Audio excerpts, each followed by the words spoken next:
triplex villas at Bachpalli, APR Projects. మా brother MLA కాకముందు అసలు అన్నయ్య రాజకీయాల్లోకి రావాలన్న ఆలోచన ఆయిందా లేకపోతే అసలు అదే చెప్తుంది నీ ఆలోచన ఉండదు బ్రదర్. నేను చెప్పేది అసలు మావాడు బీజేపీ సపోర్టర్ 30 ఏళ్ళు ఎవరైనా ఫ్రెండ్స్ కానీ ఎలక్షన్ కంటే చేసి ప్రచారం చేసేవాడు. అసలు విజయవాడ సీట్ పిలిచిచ్చారు. అసలు తనకి అసలు మన ఎమ్మెల్యే ఏంటి అనుకునేవాడు. ఆ దశ పడితే రాజ్యం ఆగదా చెబుతున్నాడు. నేను సినిమా యాక్టర్. ఇప్పుడు మన యాక్టర్లు చాలా మంది ఊరికి రామిరెడ్డి గారు లాంటి యాక్టర్ అవుదాం అనుకున్నాడు. ఆయన మహానటుడు అయిపోయాడు. అది నీకు రంగంలో సంబంధం లేకపోతే పడిపోతాం అంతే. మ్యూజిక్ రానివాడు మ్యూజిక్ కొడతాడు, పాట రాసేస్తాడు. అట్లాగే వాళ్ళ ఎమ్మెల్యే ఏంటి, బాబు మోహన్ మినిస్టర్ ఏంటి, వాళ్ళ వాళ్ళిద్దరు చూడండి, వాళ్ళిద్దరు కాంబినేషన్ సూపర్ డూపర్ హిట్. సంబంధం ఉంది వాళ్ళ ఫీల్డ్. అదృష్టం అంటే తోసుకొస్తుంది అంతే. సినిమా అట్టాగే ఉంటుంది. వాళ్ళిద్దరు కాంబినేషన్ అంటే హైలైట్.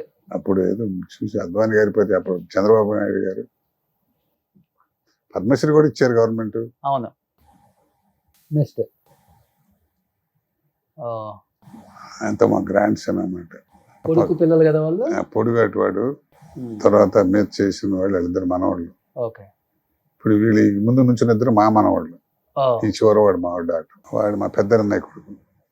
ఓకే. మా నరసింహరావు. నెక్స్ట్ ఇది రగులుతున్న భారతం అని ఓకే. అల్లాంటి శ్రీధర్ డైరెక్టర్. మంచి కళా పోషకులు వైంగులో మీరు. మూడు జనరేషన్స్ కథ అట్ట. నక్సలైట్ మంచి సోగ్గాడు మంచి యవ్వనంలో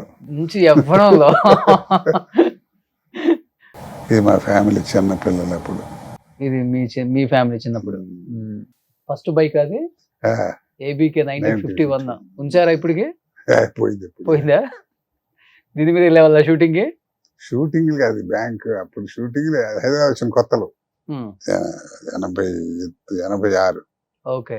నెక్స్ట్ అన్నయ్యకి మీకు ఒకటి మంచి మెమరబుల్ మూమెంట్ గుర్తుండిపోయేది లైఫ్ లాంగ్, కష్టం కానీ సుఖం కానీ అంటే ఏమని చెప్తారు? ఒకటి కష్టం సరే, అందరూ తెలిసిన కష్టం అనుకోండి. గమ్మత్తు ఎట్టు ఉండేదంటే ఒకసారి విజయవాడ ఏదో అప్పుడు కంకిపాడు నుంచి విజయవాడ సైకిల్ వేసి సినిమా చూడడానికి వచ్చేవాళ్ళం. ఒక 20 రూపాయల నోటు ఉంది అప్పుడు నా దగ్గర. 20 రూపాయల నోటు అంటే 100 రూపాయల నోటు ఉన్నట్టే కదా. 20 రూపాయలు తీసి ఇద్దరం వచ్చాం, సైకిల్ వేసుకుని ఎక్కడికి వెళ్ళి చిల్లర లేదంటున్నారు, తను ఇస్తున్నాడు. అరే కాసేపు బిసుపు నేను ఇస్తాను దగ్గర లాక్కుని ఒక 20 రూపాయలు పెట్టి మొత్తం నా చేత ఖర్చు పెట్టిస్తున్నావు అని చెప్పి. ఓకే. సో కొంచెం అన్నయ్య మీరే తెలియగలవు అయితే. కాదు చిల్లర చెప్పిన దాన్ని బట్టి చిల్లర ఎవడిస్తాడు? 20 రూపాయలు చిల్లర ఇచ్చాడు. 100 రూపాయల నోటు చూసి ఎప్పుడు చూసి ఉంటాం, 10th క్లాస్కి SLC వచ్చినప్పుడు చూసి ఉంటాం. ఇది మా మనవరాలు పెళ్ళి అనమాట. నాకు ముని మనవడు కూడా ఉన్నాడు. మా పెద్దమ్మాయికి మనవడు పుట్టాడు.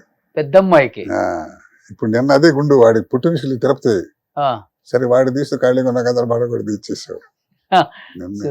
సూపర్. ఇదంతా ఫ్యామిలీ కంప్లీట్ సూపర్.